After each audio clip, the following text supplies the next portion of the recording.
Okay, now if you weren't here last week, this is going to be a little bit confusing for you, so you'll just have to bear with it. and because this is part 2 of the retreat that Aya, Ahimsa, and I went to with Beth Upton in Quebec for a month. And so if you weren't here and haven't yet listened to the YouTube, then go to the summary of weekly talks and listen to last week's talk. And that way, what we're talking about tonight will make sense. Otherwise, we'll just have to bear with it. So we were talking last week about how to sort of move rapidly through the different jhanas once you've attained the first jhana. So basically, the program is that you review the features of each jhana, and you'll notice that the features that aren't present in the following jhana, they feel a bit coarse compared to the other features. And so you just sort of make a little determination, you know, that you'll let go of those two qualities. And then you just focus on the nimitta. You just make that determination and then let it go. Focus on the light, focus on the nimitta. And then you'll go into whatever you go into. And then when you come out, you review and find out, did I go into the next jhana or am I still in the previous one? And if you're still in the previous one, you just make the determination again. And then you usually go step by step. Like if you're working on the 4th jhana, you make a determination to spend so many minutes in the first, so many minutes in the second, so many minutes in the third, and then into the 4th. And whatever. Yeah, you had a question? Yeah, you just determine, you make a determination, like, for example, the first jhana has Vitakka, Vichara, Piti, Sukha, Ekaggata. So it has lifting your mind to your meditation object. So bringing your mind to your breath. Vichara is holding it there. Piti is joy. Sukha is happiness. And Ekaggata is sort of, you're just immersed in one thing. You're just immersed in that breath. You're not thinking about groceries and what you have to do, you know, the next day or whatever. You're just really 100% totally with one object. And so the second jhana doesn't have Vitakka Vichara. So once you've mastered the first jhana, and mastery means that you can determine how many minutes. You can say, I want to be in for 17 minutes, and you come out after 17 minutes. So then you'll notice after you've mastered it, and the teacher also said that to master a particular jhana, you should be able to at least a couple of times go in it and stay in for 2 hours. You know, be able to sustain it for that amount of time. So after you've mastered it, you'll start noticing that those first 2 factors have a more coarse feel to them, like Vitakka Vichara feel coarser than Piti, Sukha, and Ekaggata.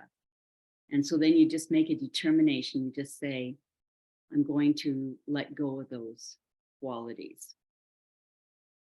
And then once you've made that determination, you let it go and you just focus on the light, because the light's what the nimitta, the sign of jhana, is what brings you into it. So that's just what you focus on. You're not thinking, will or not have these factors. You just focus on the light.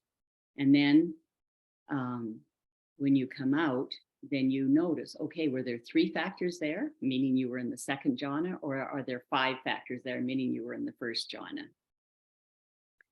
And if you're still in the first jhana, that's fine. You just, the next time you meditate, you just make the determination again. And so on for all the different jhanas.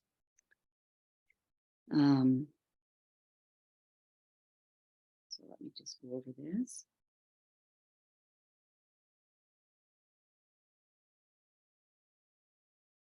Now, what was really interesting to me well, I mean, the whole retreat was really interesting and inspiring, but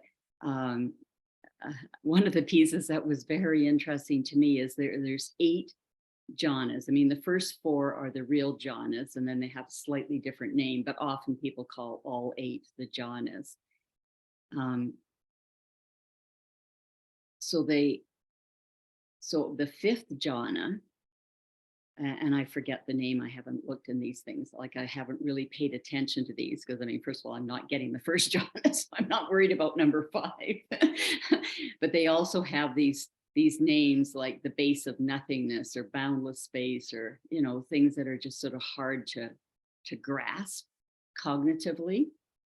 And so I'm thinking, I've always sort of wondered, like, how in the world do you do this?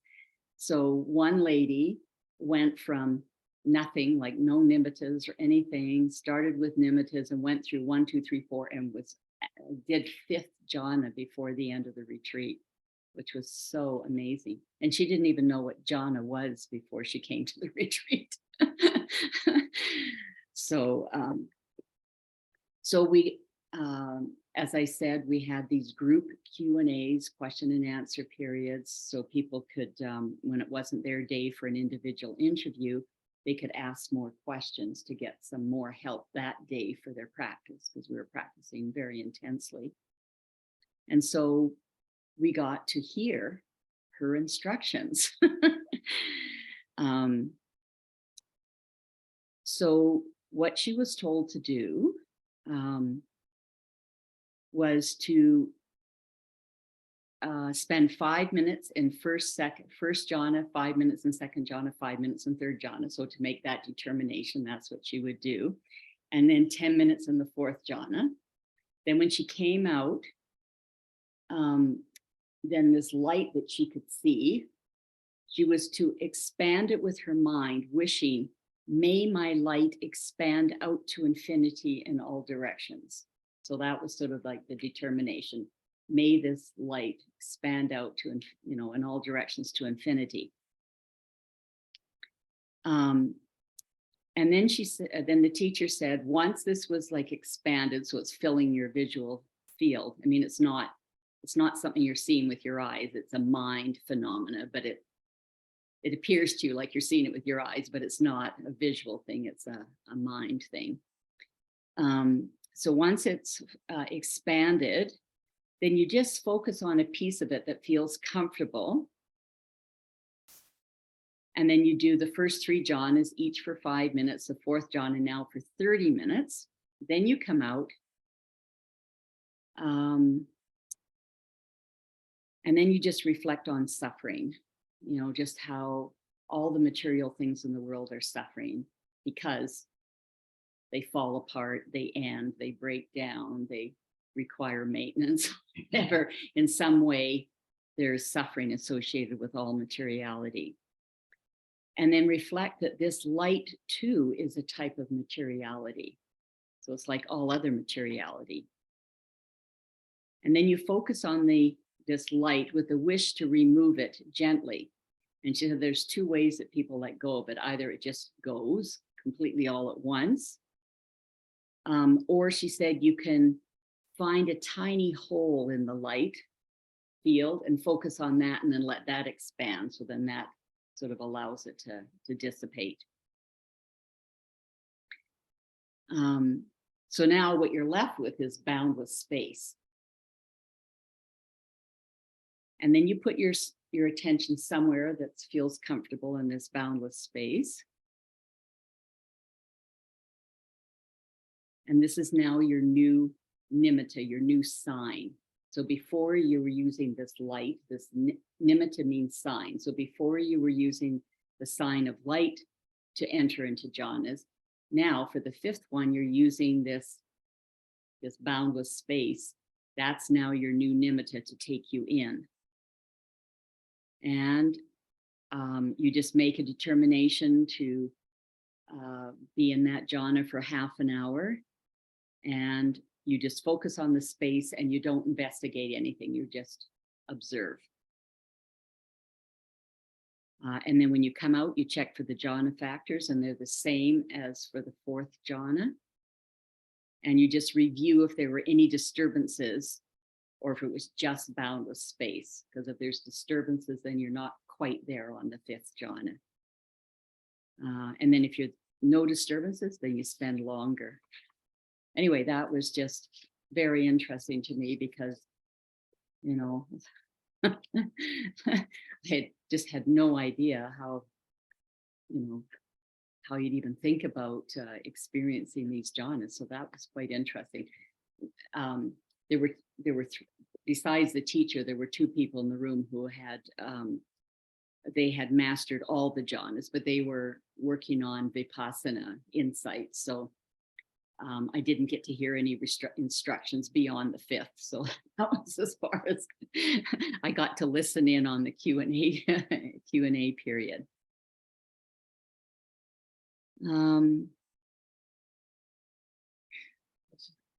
Yes. Are you using the word determination in the same sense as intention? Setting an intention? Yes. Yeah. Okay. Yeah. Yeah. There. Yeah, it's interesting. We'll have to ask Ai about this when she comes because they often use the word volition for intention. And then adhitthana is the Pali word for determination. So they're,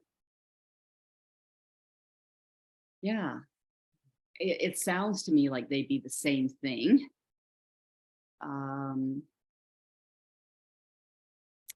So yeah, that'd be an interesting question to ask somebody because I'm not too sure what I mean, there are different words for them. So I'm just not too sure what that subtle difference might be if there is one. Yeah. Mary, may I ask, lady that attained the fifth jhana, did you, like, what change did you notice, if any, in her? Or did she say, you know, in terms of, like, how does it change you, if at all? So the question is, how does this fifth jhana change you? Well, we weren't talking and she was living in a different building than me. So, so I didn't have really close contact with her, but certainly when she was talking, I mean, she was just, I mean, she was so emotional about this. I mean, at the end, she was just in tears with, you know, her, you know, tears of joy for, you know, what had the experience that she had during this month. And I mean, John is an extremely blissful state. And so she was spending a lot of that month in bliss, you know, and she was very happy. I mean, for the little bit that she, you know, was sharing in the group, she was just a very happy person. Yeah, very excited about what had happened for her. Yeah. So the whole point of jhana is, I mean, there's the major point is it just gets your mind in such a state of clarity and mindfulness and malleability that then you're doing the insight practices, like noticing the three characteristics of everything, you know, that everything, there's a, you know, ends in suffering, it's impermanent, and there's a not self, like there's no solid self to it. It's almost all the same, it means all the same thing. And you can see that so clearly when you emerge from jhana, especially, you know, after the fourth jhana, because that's when your mindfulness is the most clear. So the whole point of doing samadhi practice, jhana practice, is to develop your mind so that you can see reality, and then that leads to awakening. So that's the main purpose of doing this. But the secondary purpose is, the Buddha said, it's a pleasant abiding in the here and now. So if you have nothing to do, you can just pop into jhana, and, you know, and it's better than going to the beach or whatever. So, but yeah, that's a secondary reason. The main thing is it sets us up for awakening.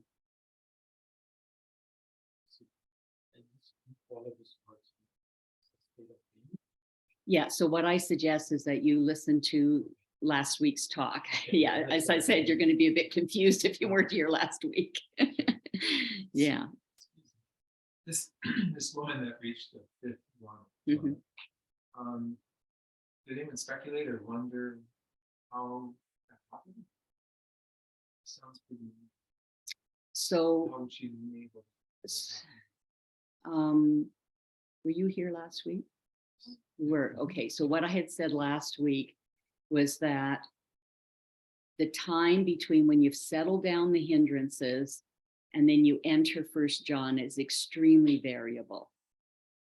Okay. But once you get that first jhana, then it's very rapid, as I witnessed. I mean, I witnessed this person going from nothing up to fifth jhana in 1 month, right? It's if you have a skilled teacher who can, help the process.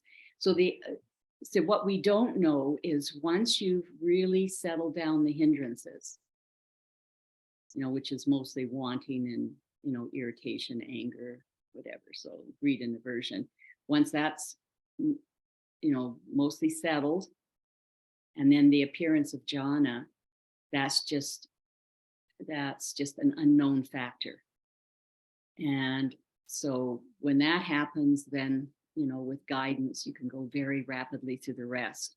And then she said, once you've mastered all the jhana states, then going through all of the, like this Pa'ok, where she trained in Pa'ok in Burma or Myanmar, they have all these exercises that actually come from this book called The Path of Purification. And it's written by Buddhaghosa, I think in the 5th century. Yeah. So it was written in the 5th century. And it's all these exercises. So I don't know if these exercises were present during the time of the Buddha, if the Buddha was teaching them and they just didn't get put down in the Dhamma talks, or if practitioners in later years just sort of figure them out as ways to achieve what the Buddha was teaching. So I don't know that part, but anyway, there are all these exercises in that book to help you to gain insight into those 3 characteristics and then lead to the awakening. And that, she said, going through all of those, that takes 2 years. It doesn't mean you're fully awakened after 2 years, but it means that you can train your mind, you can establish this malleable mind, learning how to do all these exercises within 2 years once you've mastered all the jhanas. Yes. When you're talking about moving between jhanas, you keep saying determination or intention. Yeah. So when you start meditating, most people set an intention. You have a meditation, but if you were moving into first jhana and then you said you're there and then you set another intention, but it doesn't make sense because if you're in jhana. No, the intentions are done before you enter jhana. Okay, So you intend, you'll say, I intend or I determine to spend 5 minutes in first, 5 minutes in second, 5 minutes in third, and half an hour in fourth. I thought you were saying you. No, because you're not thinking. No, that's right. Yeah. Yeah, when you're in jhana, there's no thought, you're not seeing, hearing, tasting, touching, smelling, or thinking. So you can't make any determinations. And you can't gain insight in jhana either because there's no thinking process. That happens once you emerge from the jhana states. I'm just curious then, how do you, just a very basic question, but how do you determine the 5-minute intervals? You make that determination. You just say before you go in. Yeah, you just tell your brain that. And then, it may not work the first time or the first 10 times, but you just keep practicing until it does. And they said a good way to practice this just an ordinary life is to go to bed without your alarm clock and say, I'm going to wake up at 7 a.m. Yeah. It happens. Yeah. True. So that's, yeah. So if you do that for getting up in the morning, you can do that for jhanas.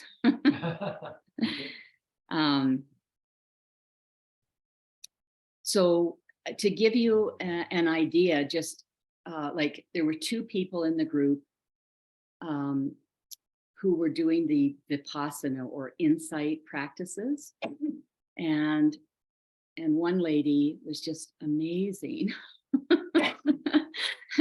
So her practice, like we're using breath. We've been talking about breath and getting the light nimitta and then going into jhana with that. But you can also go enter jhana with, you can enter some of the jhanas, I believe, with metta practice. You can enter the jhanas with kasinas, and kasinas are the elements, like looking at water, looking at fire, earth, air, I guess. I don't know exactly how that one works.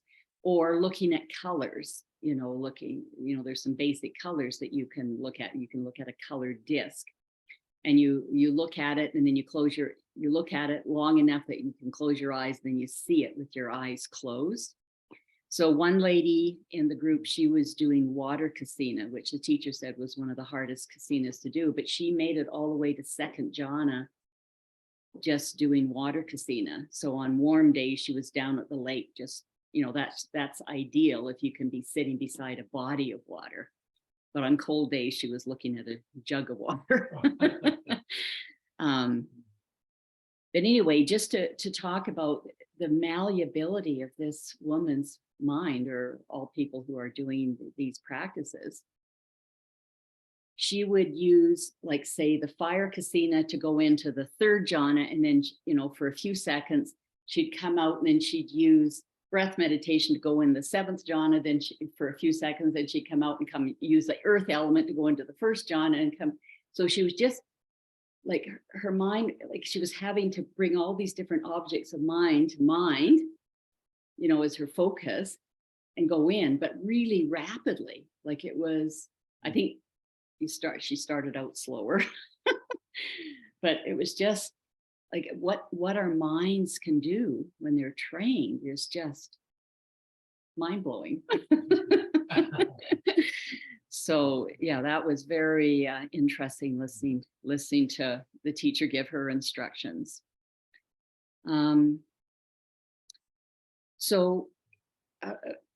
As I said, the day was set up that in the morning we met at 6 and did almost an hour's meditation, and then the teacher would read a sutta and give a few comments. Then it was breakfast and chores, lunch at 11, 1 o'clock group meditation. And then in the afternoon, every second day, you got a 15-minute individual interview. Oops, sorry, I missed one. Meditation at 6, breakfast at 7, and at 8 o'clock was this group question and answer. Then chores, lunch at 11, 1 o'clock group meditation. And in between, you just did your own meditation. You could go to the meditation hall or in your bedroom or walk, or it was just totally up to you, aside from the 2 assigned ones that they had per day. Then in the afternoon was the individual interview plus your own meditation practice. 5 o'clock was a snack, loved by all. And then I think it was 8 o'clock at night was metta and group Q&A. So during the day, there was in one of the buildings, there was a piece of paper, and if you wanted to send metta to someone, you just wrote your name down. And then that evening, the teacher would read out all those names, and then we just sit and radiate metta for about 15 minutes. And then the evening Q&A, like the morning Q&A, was specifically questions about how to advance or how to deal with difficulties arising in your personal meditation practice. The evening was a free-for-all. You could ask her anything. She said, she would still have the option of not answering, but I mean, people were asking her very personal questions, and they were asking philosophical Dhamma questions and practical Dhamma questions, and she was amazing. She could answer all the questions. Very broad knowledge base. So that was the evening. And then at the very end, we had this little meditation that went something like, whatever I've done today that has been useful, may I carry it forward. Whatever I've done that wasn't helpful, I can leave it behind. And whatever merit I've made today, may it be shared with all beings. So that's how we ended each evening.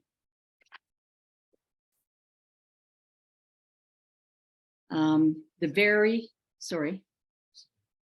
I'm just curious again, a simple question, but did you do any physical activity? That was up to people. That was up to individuals. Yeah. But the teacher did make a comment that, meditation practice, that allows the body to be fairly light. It does something physical for the body. And I know Ajahn Sona, who, he was an athlete, like he was a diver, like not scuba diving, but diving off diving boards into pools. He was a diver, as well as, he did a lot of hiking and winter camping and things. And he said he never felt so light in his body as when he started meditating. Yeah. But yeah, so that was up to each person individually. I know there was a whole yoga crew in my dorm. At the very end of the retreat, the last night, we should do this sometime. It was really lovely. We gave a metta bomb to each person in the room. So what happened is you'd identify one person like Roddy, and then everybody would just send metta to Roddy, and Roddy would just absorb. And then we'd pick Rich, and then everybody would send. Anyway, it was just lovely receiving that. So one of these days we're going to have to do metta bombs. And then one of the last things she said, I guess when she goes on her internet, goes on YouTube or whatever, you know how you get these little things that pop up because they know what your likes and dislikes are. So if you go to a lot of Dhamma talks, you get a lot of Dhamma talks showing up. So she had a talk by John Kabat-Zinn showing up. And, he's very respected, well-known, person. He's really popularized or secularized, I guess, mindfulness meditation and used it. Remember I said last week we can use it for a master. We can use the Buddhist teachings for mastery. Sorry, for what was the word I used? It wasn't mastery. I'm using the word mastery now. To help, to help deal with suffering in your life. Or you can use it to manage. That was the word, manage. You can use the Buddhist teachings to manage suffering, or you can use it to eliminate suffering. So what John Kabat-Zinn is teaching very effectively is how to manage suffering. But sadly, she said there was this, and she's so sad because he is so famous and so well known, that on this YouTube, he was saying stopping thinking is not possible with meditation, which is not true. When you go into jhana, thinking stops, and so she just felt it was so sad to have this inaccuracy promoted. But it obviously means he hasn't experienced it. If he experienced it, then he wouldn't be making that comment. Okay, now I'm just going to read you out a little list because they had this list in the meditation room, and I've mentioned one of them, but here we've got the whole list of the Brahma-viharas and what their real enemy is and what their near enemy is. So metta, unconditional love, loving friendliness. Its near enemy is getting attached. So rather than sort of unconditional love, it's sort of like you're attached. So it's kind of more conditional. And then the opposite to it, like the real enemy is sort of the opposite. So that would be aversion, not liking. Karuna, which is compassion. Its close enemy is pity. Because compassion is not pity. Like compassion is, understanding that, yeah, I can, I see your suffering and yeah, I can feel that suffering. I know that's possible for me too. It's not like up here looking down going, oh, poor you. That's not what it is. So that's the near enemy of compassion. And the real enemy is cruelty. The opposite of compassion is cruelty. Mudita, sympathetic joy, being happy for the happiness of others. The near enemy is comparison. You know, saying, oh, that person's better than me, or that person's worse than me, or whatever is you know, judging and putting people on some kind of a scale.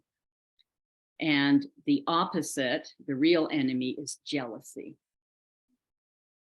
Yeah, because, you know, that's our practice here. You know, once a month we do mudita practice. And so we say, if somebody goes to Hawaii, we let go of the enemy of jealousy and we practice happiness for them that they went to Hawaii.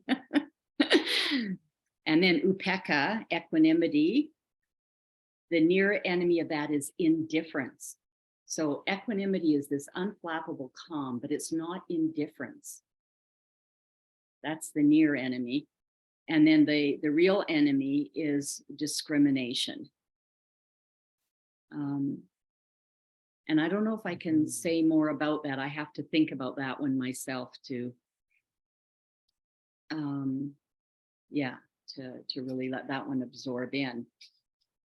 Okay. Now I'm going to end with some comments that she made about Buddhism in Burma.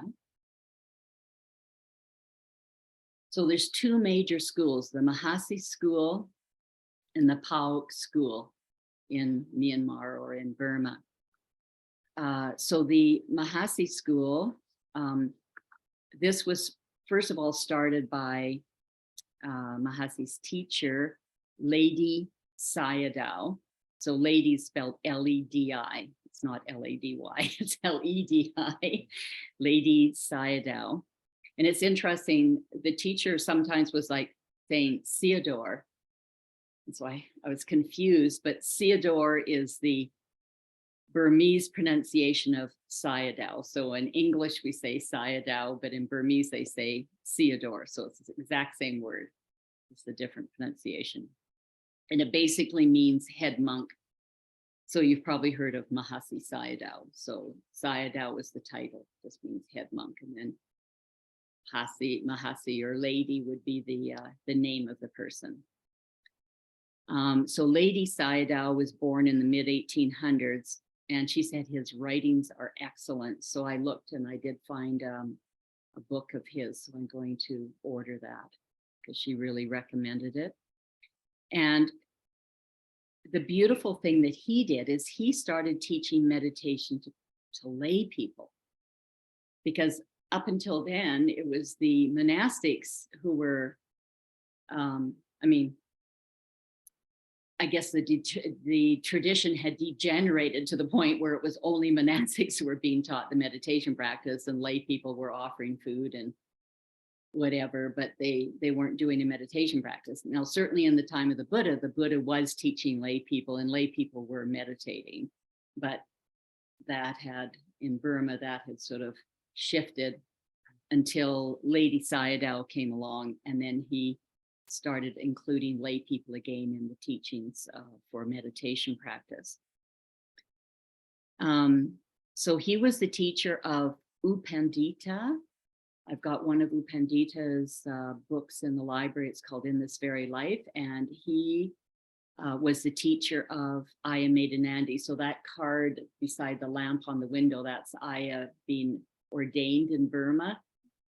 So U Pandita is not in that picture. She's just with the nuns there. But that was her teacher until, you know, there was civil difficulties and she, as a foreigner, was asked to leave the country. Otherwise, she would have stayed with him.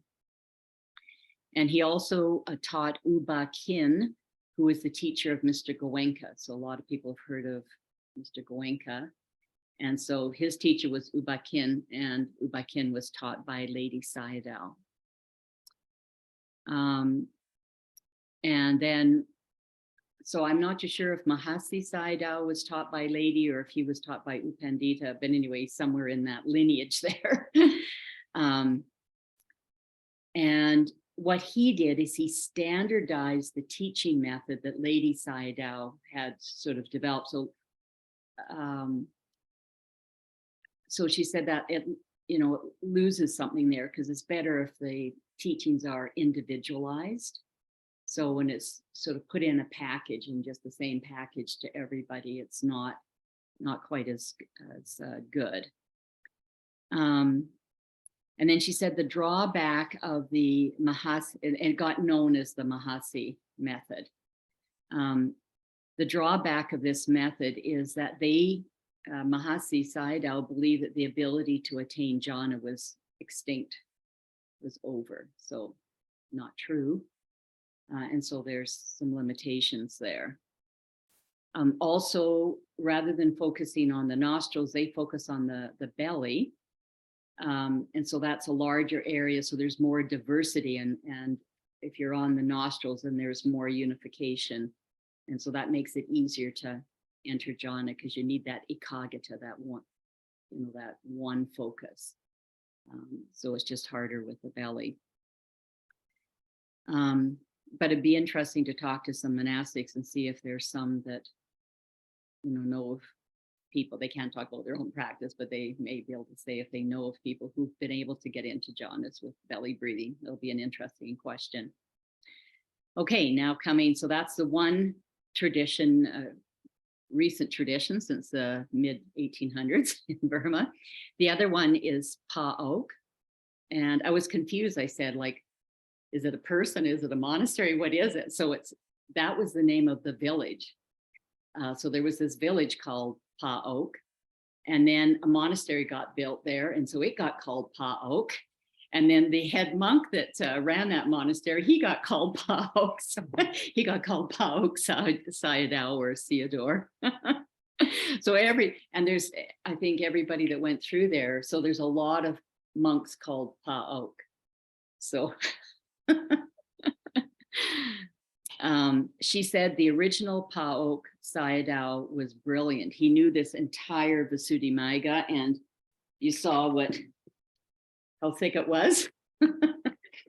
She said, and he knew every footnote, like, I mean, but people did memorize. There's people today, you know, in Sri Lanka who've memorized the entire Pali Canon, which is, you know, several feet wide on a bookshelf, and they know the entire thing. So, I mean, it's still impressive to me that he knows that whole book. But anyway, the human mind is unbelievable because some people can do the entire Pali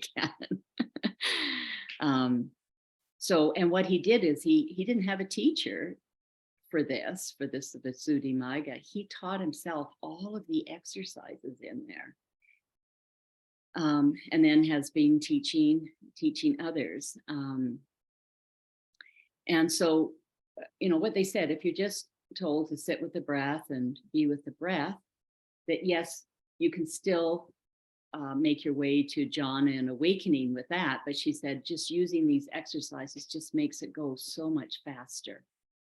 And there were several people in the retreat where I was at who were like nodding their head and saying yes, because they had been doing a dry vipassana practice or other things before they met this teacher, and, you know, had spent years sort of not getting very far, and then did a couple of retreats with her and made it through all the jhanas and were working on vipassana exercises. So, I mean, that's what was so inspiring to me, is just seeing the rapidity that people were moving through.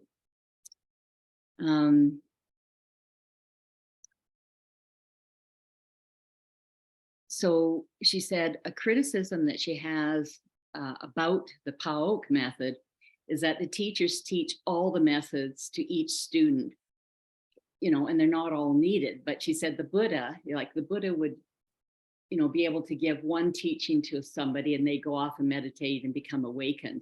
But the Buddha was a smart guy. Like he had divine eye and divine ear, and, you know, he could read your mind. He knew when he was with somebody what that person needed, so he could give that specific things, but, you know, that specific instruction. But most teachers don't have that ability, so they're just sort of having to to give the whole cartload, knowing that eventually the thing that you need will hit home.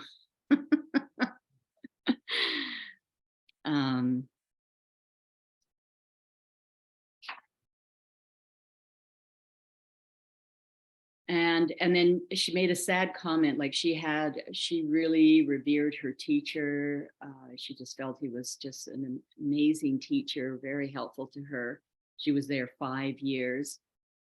And but she said the teachers, the feedback she's getting from students, because she left because I can't remember, that teacher had gone on retreat or had gone to teach somewhere, and they had this monk who was not a skillful teacher take over, and practically everybody at POW left. And anyway, the current teachers that they have, they said they're just very rigid. They're like the Mahasi teachers. They have this very rigid method, not a very individualized method of teaching, and it doesn't have the richness and that she experienced when she was there. So if you go to POW nowadays, you may not get the same experience that Beth Upton got when she was there. Okay, I made it through my notes, so we've got some time for questions. And so maybe I'll go to the Zoom room. We've had some questions from the floor here in person. So anyone from the Zoom room have any questions? And you'll just please unmute yourself and speak out.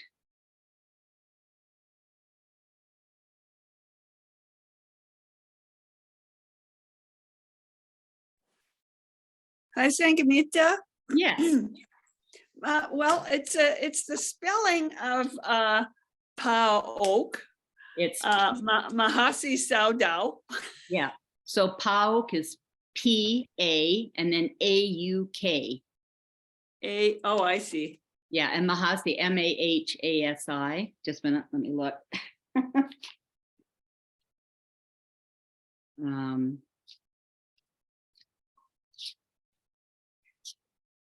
M-A-H-A-S-I. And then Sayadaw is S-A-Y-A-D-A-W.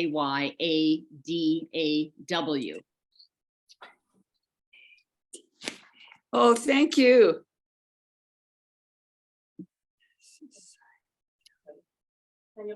What you got out was how exciting was the South Dakota, the jhanas, like a chief or painter, the jhanas, like, because we've all had different teachers.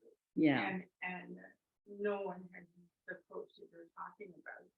And when I said she was here, we went for a walk and she talked about jhanas, and she said, well, I know that your teacher talks about jhanas being entrepreneur.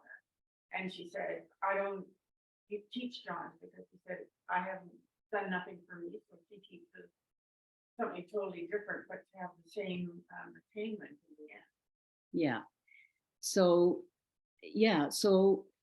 not all monastics, like I've always been taught that jhanas are a very rare sort of, or difficult state to achieve. And because you have that indeterminate time between settling the hindrances and the jhanas appearing, that's still like this method I've been talking about. I don't know if it will change that aspect. It's just once you have that first experience, then they have these exercises or this methodology that just helps you move very rapidly. But to sit in a room and just watch people just start to develop the jhanas and then move through them one after the other, it just lets you know that with guided teaching, this does not have to be a rare event. When I've been in groups, I've heard people talk about themselves being in jhanas, and they've been, teachers telling you they're wrong, like that wasn't jhana.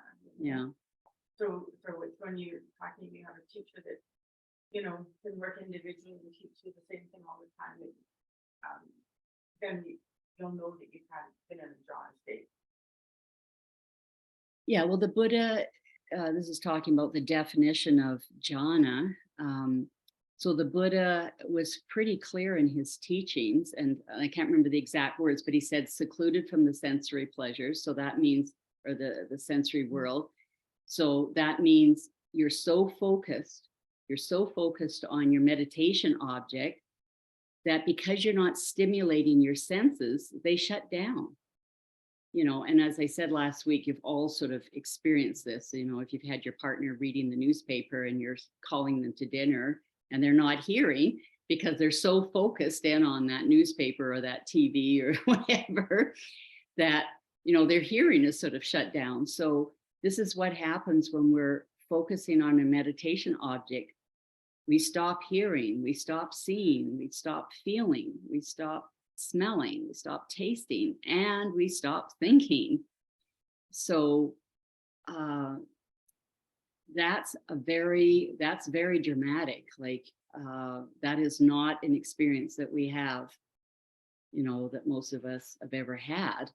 And so when you come out of jhana and you look at that, like that your senses were gone, and then you can review the jhana factors. Did you have those jhana factors while you were in there to tell you which jhana you were in? But it's and they're just very.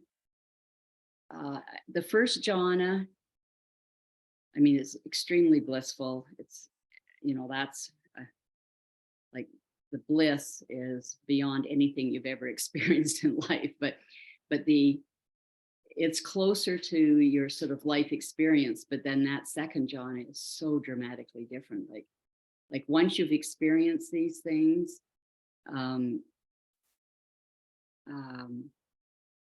yeah, you can't mistake them. They're pretty dramatic.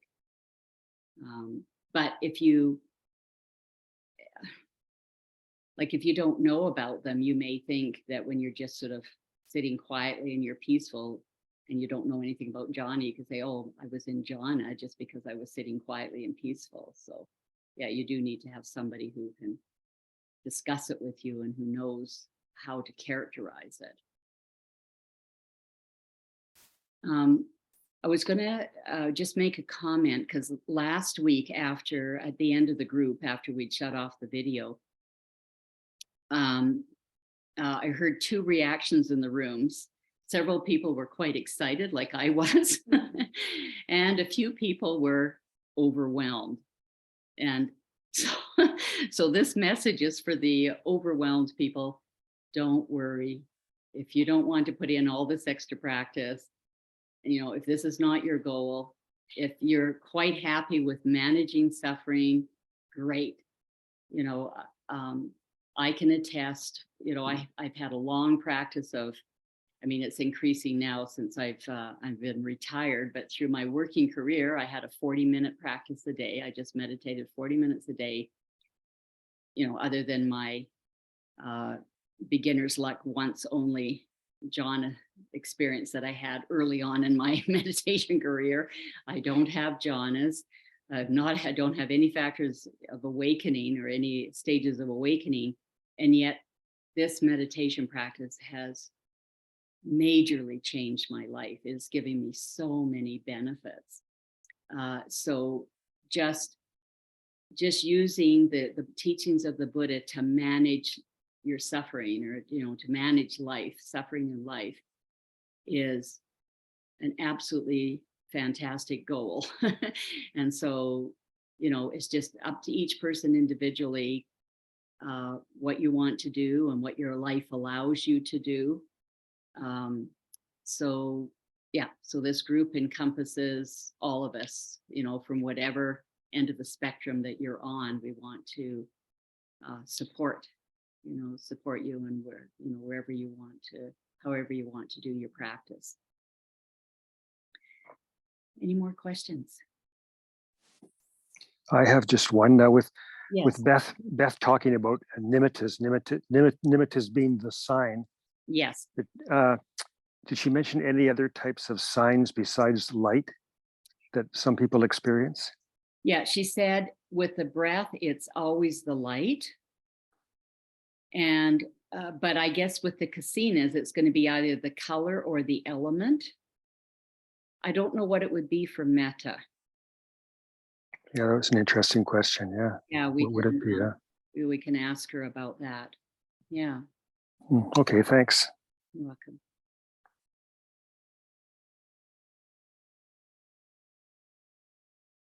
Any other questions?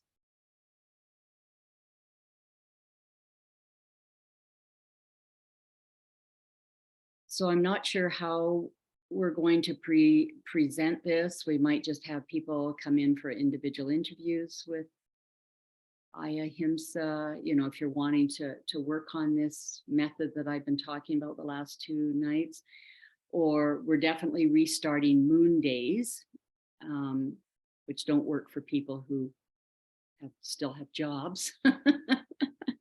You young people with jobs. But on moon days, that's a possibility to do this open format Q&A like Beth did. This is, you know, Beth teaches this way because that's how she was taught at PAOK. And I must say it's a very inspiring, for me, it was a very inspiring way to teach. What did Ahimsa think of the retreat and that process of what you're Oh, so this is her second retreat with Beth Upton. She's over the moon excited about Beth. I mean, she's the one that twisted my arm. I mean, I really don't want to travel ever again in my life. And I didn't want to travel down east, but she twisted my arm and I went, and I'm happy I went. But I now don't ever want to travel again. Just the aging body doesn't want to do that. But yeah, no, she's very, very, very excited about the teachings of that. Yeah, the method of teachings. Yeah, and wants to offer that in whatever way she can with the support of Beth. And if any of you want to have an individual interview with her, you can just Google her and sign up for an individual interview, or you can sign up for a group. There was supposed to be a group Q&A this morning at 10 a.m., but she got a bug and was sick, so it got canceled. I was signed up for that this morning, but it got canceled. So the next group one will be in the new year.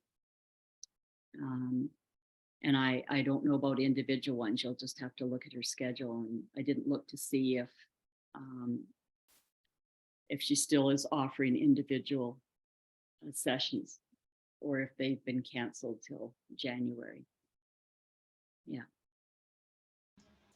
I do have a lot of questions about my personal meditation, but I think if I started here, it would take I'd have you wrapped up for the whole evening.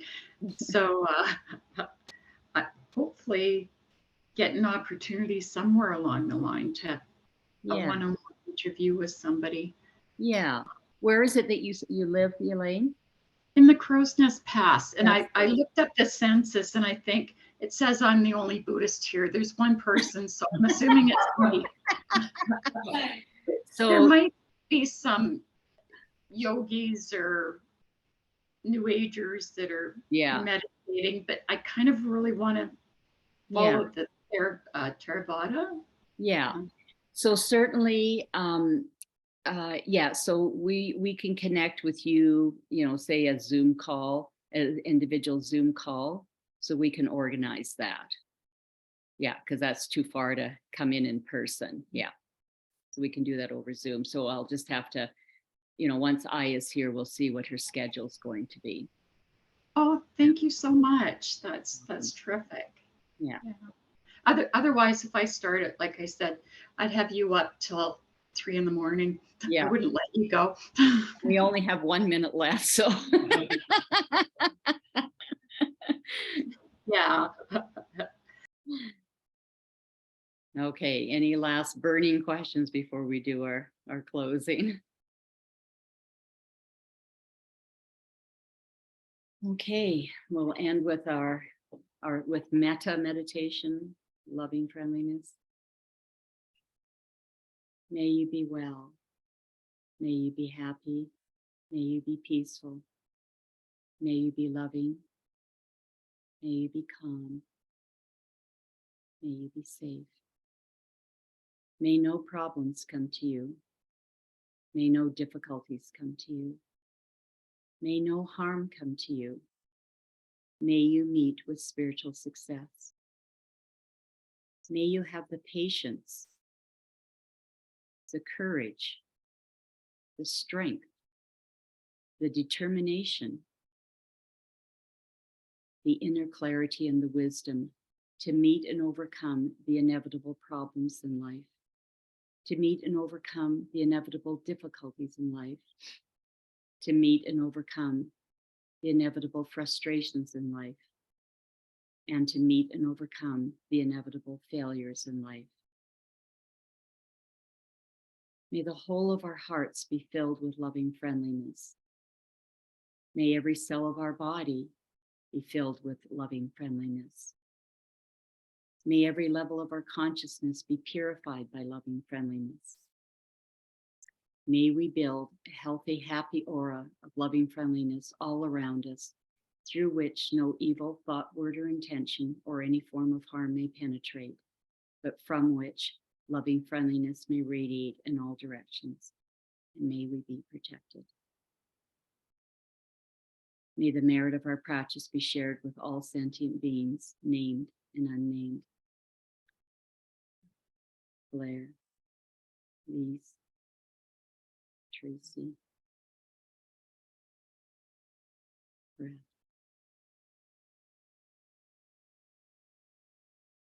May all beings be well and happy.